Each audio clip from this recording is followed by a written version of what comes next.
남편의 비서가 보낸 문자 한 통. 호텔방 번호가 적혀 있었습니다. 대기업 상속녀인 그녀는 그 문자를 보고 웃었습니다. 분노가 아니었습니다. 3년간 의심했던 것이 사실이었구나 하는 쓴웃음이었습니다. 그녀는 운전기사에게 호텔 주소를 불렀습니다.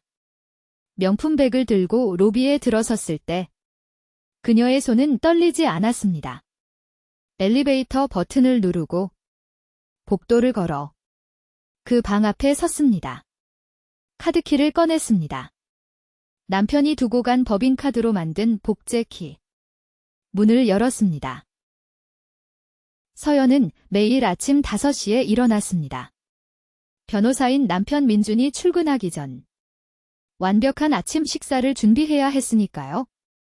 달걀은 반숙으로, 토스트는 갈색이 살짝 돌 때까지, 커피는 에디오피아 원두로. 결혼 7년 차. 그녀는 남편의 취향을 손바닥 보듯 알고 있었습니다. 이런 의미 있는 이야기를 더 많이 전하고 싶습니다.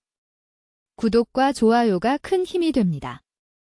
서연의 아버지는 국내 굴지의 건설사 회장이었습니다. 외동딸인 그녀에게 회사는 언젠가 물려받을 유산이었지만 서연은 그보다 평범한 가정을 원했습니다. 민준을 만난 것은 아버지 회사의 법률 자문 미팅에서였습니다.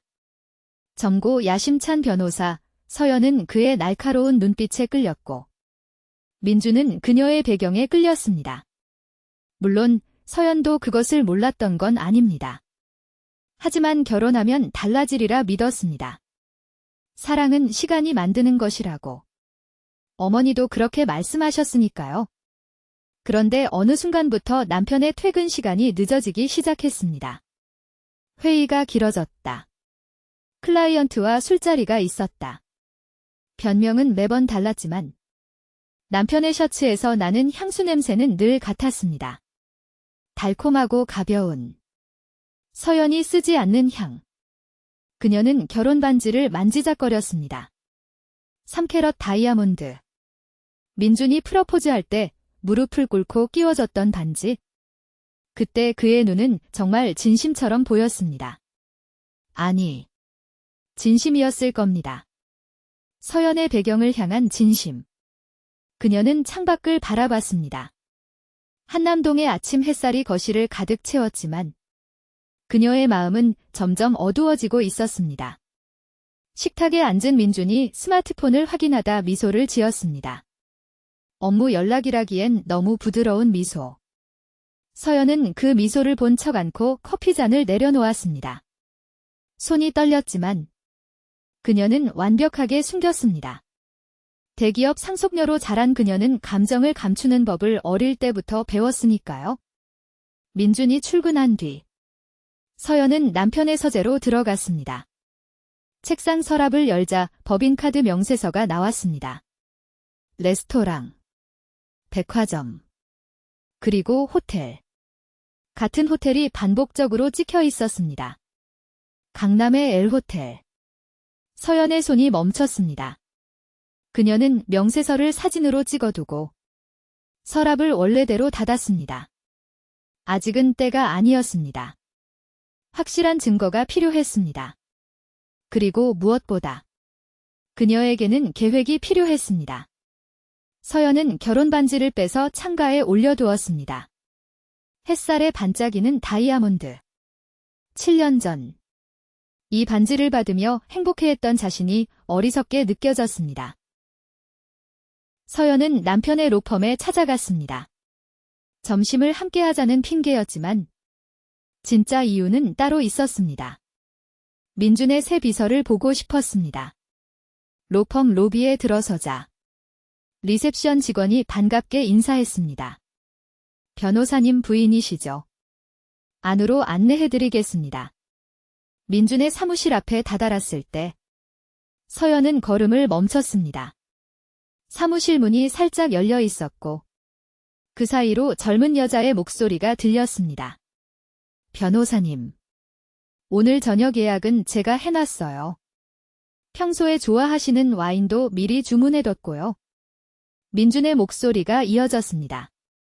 고마워. 수진아. 역시 내가 최고야. 서연은 문을 열고 들어갔습니다. 민준의 얼굴이 순간 굳어졌습니다. 옆에 서 있던 여자. 수진도 당황한 기색을 숨기지 못했습니다. 25쯤 되어 보이는 얼굴. 짧은 치마에 꽉 끼는 블라우스. 서연이 남편에게 선물했던 향수 냄새가 그녀에게서 났습니다. 어머. 사모님. 수진이 먼저 인사했습니다. 입술에 걸린 미소가 도발적으로 느껴졌습니다. 처음 뵙겠습니다. 변호사님 비서 김수진이에요. 서연도 미소를 지었습니다. 그래요. 남편한테 많이 들었어요. 일 잘한다고. 사실 민주는 새 비서에 대해 한마디도 한 적이 없었습니다. 하지만 서연은 완벽하게 연기했습니다. 점심 먹으러 왔어요. 같이 가죠. 민준이 자리에서 일어났습니다. 수진에게 오후 일정 확인해 놓으라고 말하고 서연의 손을 잡았습니다. 그 손이 차가웠습니다. 엘리베이터를 기다리는 동안 서연은 남편의 양복 주머니를 슬쩍 봤습니다. 카드 모양의 무언가가 비쳤습니다. 호텔 키카드. 서연은 미소를 유지했습니다. 이제 확신이 생겼습니다. 레스토랑에서 민주는 유난히 다정했습니다. 와인을 따라주고 서연의 접시에 음식을 덜어주고 죄책감에서 오는 친절. 서연은 그것을 알면서도 받아들였습니다. 아직은 때가 아니니까요. 집에 돌아와 서연은 흥신소에 전화했습니다. 아버지 회사에서 오래 일한 사람이 추천해준 곳이었습니다. 대기업 집안의 스캔들은 늘 조용히 처리되어야 했고 그녀도 그 방법을 알고 있었습니다. 일주일 뒤 흥신소에서 보고서가 왔습니다. 사진들이 첨부되어 있었습니다. 민준과 수진이 호텔에 들어가는 모습, 레스토랑에서 손을 잡고 있는 모습, 차 안에서 키스하는 모습. 서연은 사진들을 하나하나 넘겨보았습니다. 분노보다 허탈함이 먼저 왔습니다. 7년이었습니다. 7년 동안 완벽한 아내로 살아온 시간. 그 시간이 무색해지는 순간이었습니다. 서연은 친정을 찾았습니다. 아버지는 서재에서 그녀를 맞았습니다. 한눈에 딸의 상태를 알아본 듯 아버지는 차를 내오라 하고 조용히 기다렸습니다. 서연은 흥신소 보고서를 테이블 위에 올려놓았습니다. 아버지는 사진들을 천천히 넘겨보았습니다. 표정 하나 변하지 않았습니다. 수십 년간 재계에서 살아남은 사람답게 감정을 완벽히 통제했습니다. 알고 있었어요. 서연이 물었습니다. 아버지가 고개를 끄덕였습니다. 작년부터. 서연은 충격받았습니다. 그런데 왜 말씀 안 하셨어요? 아버지가 찻잔을 들었습니다. 내가 알아야 할 때 알게 되리라 생각했다. 그리고 어떻게 대처하느냐도 내 몫이야. 서연은 결혼 반지를 만졌습니다. 아직도 손가락에서 빼지 못한 반지. 아버지. 저 이혼하려고요. 아버지가 잠시 침묵했습니다. 그게 내 결정이라면 지지하마. 하지만 한 가지 충고하지. 복수는 뜨거울 때 하는 게 아니야. 차가울 때 해야 제대로 된다. 서연은 아버지의 눈을 바라봤습니다. 무슨 뜻이에요? 아버지가 미소 지었습니다. 그 날카롭고 차가운 미소. 수십 년간 경쟁자들을 꺾어온 미소. 민준이가 너와 결혼한 건 사랑 때문이 아니었어. 우리 회사의 법률 자문 계약 때문이었지? 그 계약이 끝나면 그 친구는 아무것도 아니야? 서연은 숨을 들이마셨습니다. 아버지가 말을 이었습니다. 지금 이혼하면 넌 버림받은 여자가 돼. 하지만 그 친구를 끝장내고 이혼하면 넌 승자가 되는 거야? 서연은 아버지의 말을 곱씹었습니다. 평생 사업가로 살아온 아버지다운 조언이었습니다. 감정이 아닌 전략. 분노가 아닌 계획. 알겠어요. 서연이 대답했습니다. 제대로 끝내볼게요. 아버지가 서연의 손을 잡았습니다. 내 딸이니까 할 수 있어? 그리고 기억해라. 내 옆에는 항상 내가 있어. 서연은 집으로 돌아와 옷장 깊숙이 숨겨둔 상자를 꺼냈습니다. 결혼 전 아버지가 준 비상금 통장, 본인 명의의 부동산 서류들, 그리고 민준이 모르는 주식 계좌. 대기업 상속녀로서의 그녀에게는 언제든 독립할 수 있는 힘이 있었습니다. 그녀는 상자를 다시 닫고 거울 앞에 섰습니다.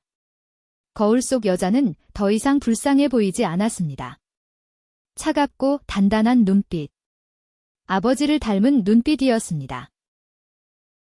서연은 에로텔의 VIP 고객이 되었습니다.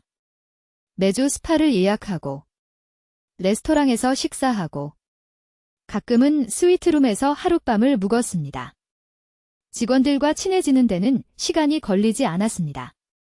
넉넉한 팁과 상냥한 미소. 호텔 매니저는 서연을 최상위 고객으로 대우했습니다. 그러던 어느 날, 서연은 매니저에게 조심스럽게 물었습니다. 혹시 제 남편이 여기 자주 오나요? 변호사인데 업무상 접대가 많아서요. 매니저의 표정이 살짝 굳었습니다. 대답하기 곤란한 질문이었을 겁니다. 서연이 웃으며 말했습니다. 알아요. 업무 기밀이죠. 다만 남편이 예약한 방에 서프라이즈 선물을 보내고 싶어서요. 결혼기념일이거든요. 매니저의 얼굴이 밝아졌습니다. 아, 그렇군요. 로맨틱하시네요. 확인해 드릴게요. 매니저가 컴퓨터를 확인했습니다. 12층 1212호. 다음 주 금요일 예약되어 있네요. 서연은 고맙다며 매니저에게 봉투를 건넸습니다. 100만 원짜리 상품권이 든 봉투. 다음 주 금요일. 제가 직접 방에 들어가도 될까요? 깜짝 파티를 준비하려고요. 물론이죠. 사모님. 서연은 호텔을 나서며 미소 지었습니다. 모든 것이 계획대로였습니다. 집에 돌아온 서연은 남편의 서재에서 법인카드를 찾았습니다.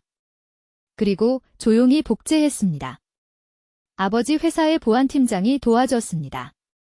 이제 그녀에게는 호텔방에 들어갈 수 있는 열쇠가 있었습니다. 남은 것은 기다리는 일뿐. 서연은 옷장에서 빨간 드레스를 꺼냈습니다. 결혼식 때 입었던 드레스. 지금은 맞지 않겠지만 수선하면 될 일이었습니다. 그녀는 그날 가장 아름다운 모습으로 나타날 계획이었습니다. 버림받은 아내가 아니라 복수하는 여왕으로. 며칠 뒤 예상치 못한 일이 생겼습니다. 수진에게서 문자가 왔습니다. 사모님, 드릴 말씀이 있어요. 만나주실 수 있나요? 서연은 잠시 고민했습니다. 그리고 답장을 보냈습니다. 그래요. 만나죠. 카페에서 수진을 마주했을 때 서연은 놀랐습니다. 자신만만하던 그녀가 초췌해 보였습니다. 눈 밑에 다크서클, 부은 눈두덩. 울었구나. 서연은 생각했습니다. 수진이 먼저 입을 열었습니다. 사모님, 먼저 사과드려요. 저 정말 잘못했어요. 서연은 커피잔을 들었습니다. 뭘 잘못했는데요? 수진의 눈에서 눈물이 흘렀습니다. 변호사님과의 관계요.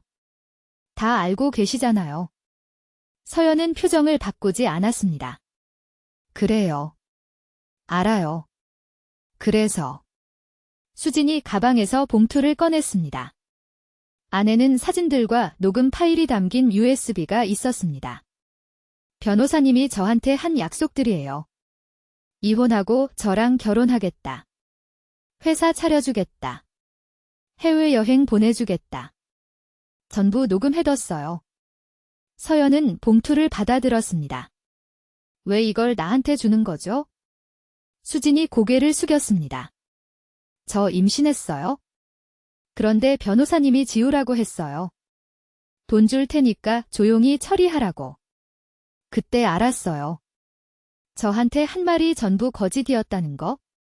서연은 잠시 침묵했습니다. 분노보다 연민이 느껴졌습니다. 자신과 똑같이 속은 여자가 눈앞에 있었습니다. 어떻게 하실 거예요? 서연이 물었습니다. 수진이 눈물을 닦았습니다. 나을 거예요. 혼자서라도요. 변호사님한테는 아무것도 바라지 않아요. 다만 사모님한테 진실을 알려드리고 싶었어요. 서연은 결혼 반지를 바라봤습니다. 그리고 수진의 손을 잡았습니다. 고마워요. 진실을 말해줘서. 수진이 놀란 표정을 지었습니다.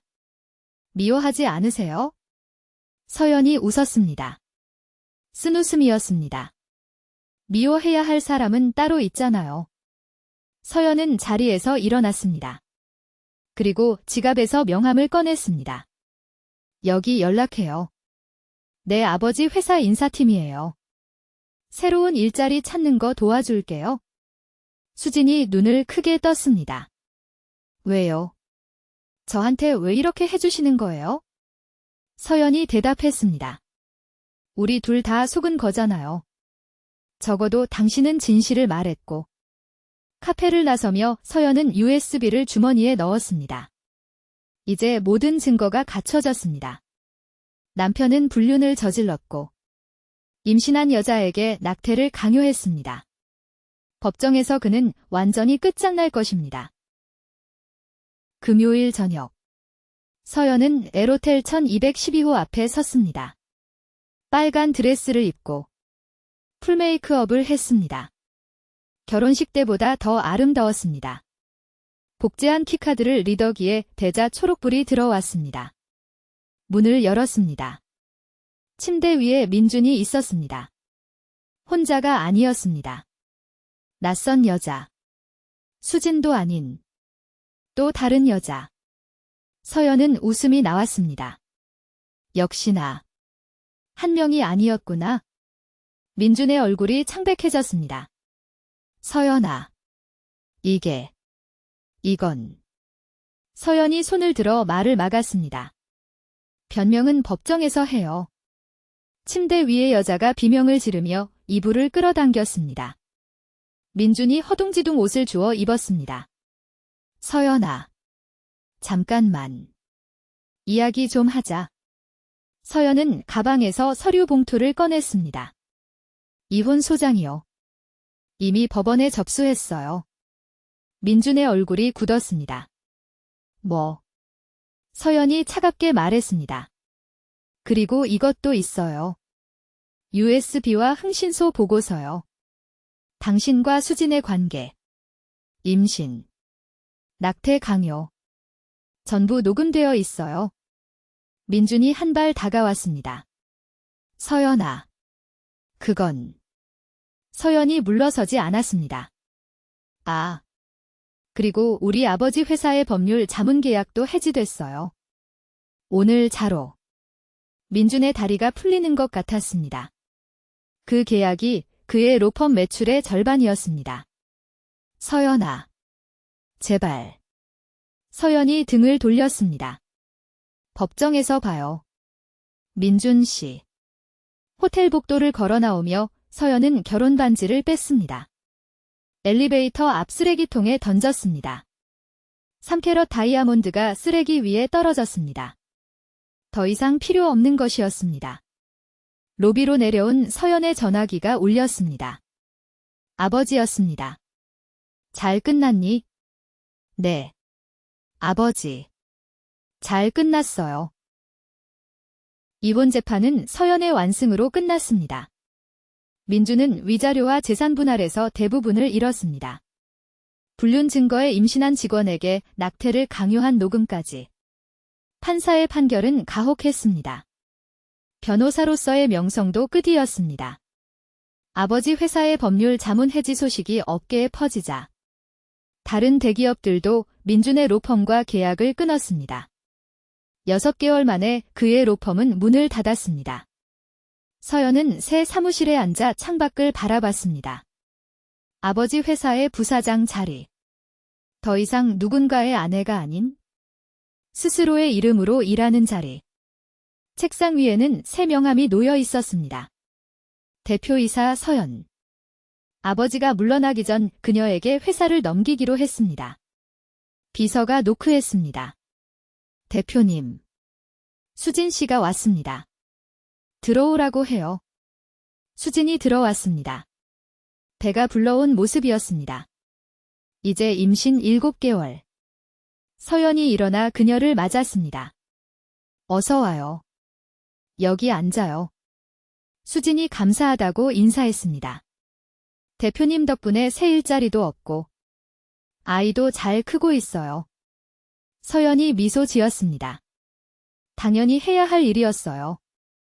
수진이 창밖을 바라봤습니다. 저기요. 혹시 변호사님 소식 들으셨어요?